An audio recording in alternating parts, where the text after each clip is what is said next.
वृन्दावनेश्वरी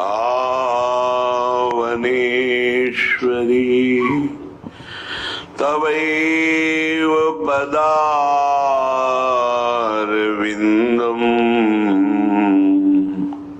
प्रेमामृतैकमकरन्द रसौघपूर्णम्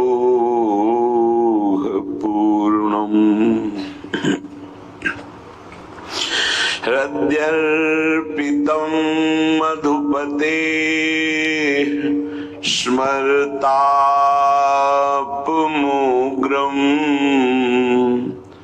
निर्वापयत्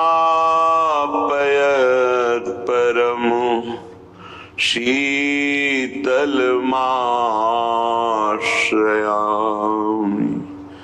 परम शीतलमाश्रयामि।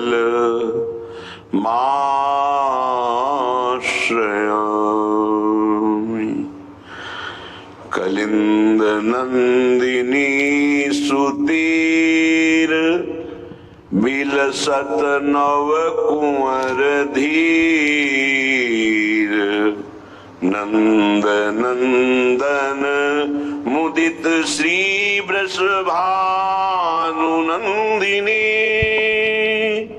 नंदनंदन मुदित श्री वृषभानुनंदिनी गौर श्याम कंठ भुजन धरे जलद चंदिनी गौर श्याम अंग मानो जलद चंदिनी नंद नंदन मुदित श्री वृषभानुनंदिनी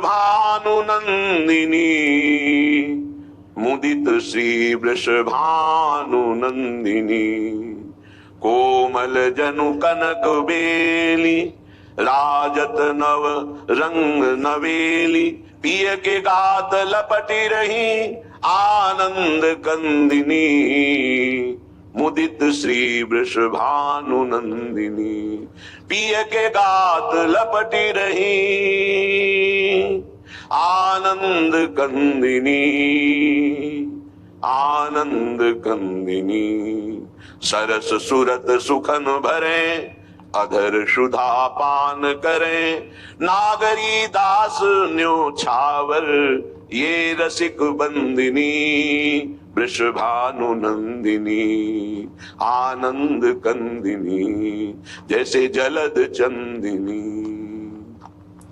जो श्री लाडली लाल का आश्रय ले लेते हैं और प्रयास करते हैं कि निरंतर हमारा भजन हो, तो त्रिभुवन में कोई ऐसा पैदा नहीं हुआ कि उसका पल्लू पकड़ सके। मन रे भजिए नंद लला गृह कानन में रहो कहूं को पकड़त नहीं पला रे मन भजिए नंद लला। चाहे घर में हो, चाहे रास्ते में हो, चाहे जंगल में हो, कोई ऐसा पैदा नहीं हुआ जो तुम्हारा पल्लू पकड़ सके यदि तुम रात दिन प्रभु का आश्रय लेकर भजन परायण हो। वेद पुराण सुमृतियों भाखे और कछु न भला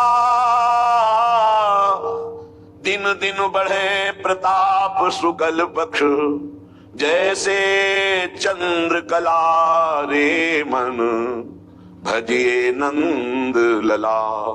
वेद पुराण स्मृति संत ये सब एक स्वर में कह रहे हैं। जिसने प्रभु का आश्रय लेकर भजन किया उसकी संपत्ति, उसका यश, उसका सुख, उसका प्रताप रोज का रोज ऐसे बढ़ता है जैसे शुक्ल पक्ष में चंद्रमा बढ़ता है, ऐसे बढ़ता है। काको धन काके पशु मंदिर काके सुत अबला थिर नाही कछु दामोदर हित जग में चली चला जग में चली चला। इसलिए रे मन भजिए नंद लला। पत्नी में, पुत्र में, घर में, धन में आसक्त होकर के हर्षित मत होइए, ये सब छूट जाएंगे। इस संसार में किसी को नहीं टिकना, सबको जाना है। इसलिए हे भाई, उद्दंडता नहीं, मनमानी आचरण नहीं, प्रभु का आश्रय लेकर धर्म आचरण करते हुए नाम जप करो, जीवन का परम मंगल हो जाएगा।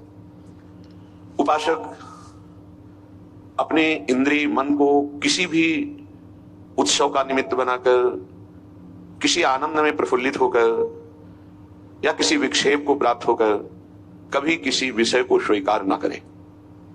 बहुत ध्यान से सुनना, एक दिन की छूट तुम्हारे जीवन भर के लिए वो संस्कार रूप में फांसी बन जाएगी। ऐसी जगह आपको फंसा देगी, निकलना मुश्किल हो जाएगा। फंसना सहज है, निकलना मुश्किल है। हर भोग एक विशाल अथाह दलदल है, धंसते चले जाओगे, निकलना कठिन है। इस बात को दिमाग में चाहे लिख लो या डायरी पे लिख लो। हर भोग माया का ऐसा दलदल है कि जो इसमें एक बार चखने के लिए कूदा वो धंसता चला गया। गुरु कृपा हरि कृपा निकाल ले तो निकाल ले, या निकला हुआ महापुरुष निकाल ले, अन्यथा वो उसमें डूब ही जाता है। ऐसा दलदल है। जिसे वृंदावन धाम का आश्रय मिला, राधा नाम जपने को मिला, रसिकों का संग मिला, मानो प्रभु हमें बुला रहे हैं संसार चक्र से दूर करके अपने निज लीला रसास्वादन के लिए, लीला पात्र बनाने के लिए ये सब संयोग बैठा है। श्रीपाद कह रहे हैं ऐसा वृंदावन जहां अत्युत्कृष्टे सकल विधया श्रील वृंदावनेस्मिन् दोषान् दृष्टान् निजहत दृशा वास्तवान् ये वदन्ति तादृक् मूढ़ा हरिहरि मम प्राण बाधेप्य दृश्याः संभाव्याव कथमपि नहीं प्राय सर्वस्य हास्याः। हे भाई, तुम्हें यदि वृंदावन वास मिल गया है या आश्रय मिल गया है, आप 2-4 दिन के लिए ही वृंदावन को आए हैं, तो आप अपने भाग्य को सौभाग्य में बदलें, दुर्भाग्य में नहीं। यहां दोनों काम हो जाएंगे। आपका भाग्य सद्भाग्य में बदल जाएगा, और अगर असावधान हुए तो आपका भाग्य दुर्भाग्य में बदल जाएगा। बहुत पावर है, बहुत पावर है। जीव ही आप असत वृत्ति करेंगे तो वही पावर आपको असत की तरफ बढ़ा देगा। ध्यान रखना, भगवान की छाती से धर्म का प्रादुर्भाव हुआ है, भगवान की पीठ से अधर्म का, और दोनों भगवान से ही प्रकट हुए, धर्म और अधर्म, और दोनों सामर्थ्यशाली हैं। पीठ जो भगवान से विमुख है उनके ऊपर अधर्म का, और जो भगवान के सन्मुख है उनके ऊपर धर्म का प्रभाव पड़ता रहता है। श्रीधाम वृंदावन आ गए, लेकिन दुर्भाग्य की रचना कर डाली। क्या? यहां के वासियों की निंदा करने लगे।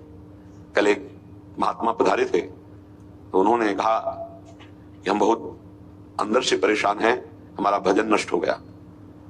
कई दिन हो गए, अगर 1-2-3 दिन तक भजन में बाधा पड़ रही तो भोजन का प्रभाव है, और इसके आगे अगर बढ़ गया तो फिर वैष्णव अपराध पक्का। दूसरा कोई और तो छोटी मोटी बातें सब भस्म हो जाती भजन करने वाले की।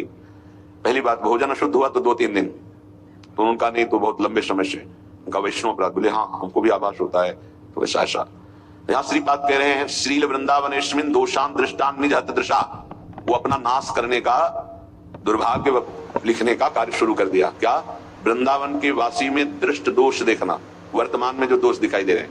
बोले है दोषी इसलिए देखता हूं, नहीं देखो, वह श्री जी का कृपा पात्र है, आज नहीं तो कल वो महापुरुष बन जाएगा। अर्थात जो महापुरुषों की गति उसे प्राप्त हो जाएगी। वो धामवासी है, प्रियाजू ने स्वीकार किया। आपका क्या अधिकार है कि आप उस पर दोष दर्शन करें? तो कह रहे हैं जो वृंदावन धाम में वास कर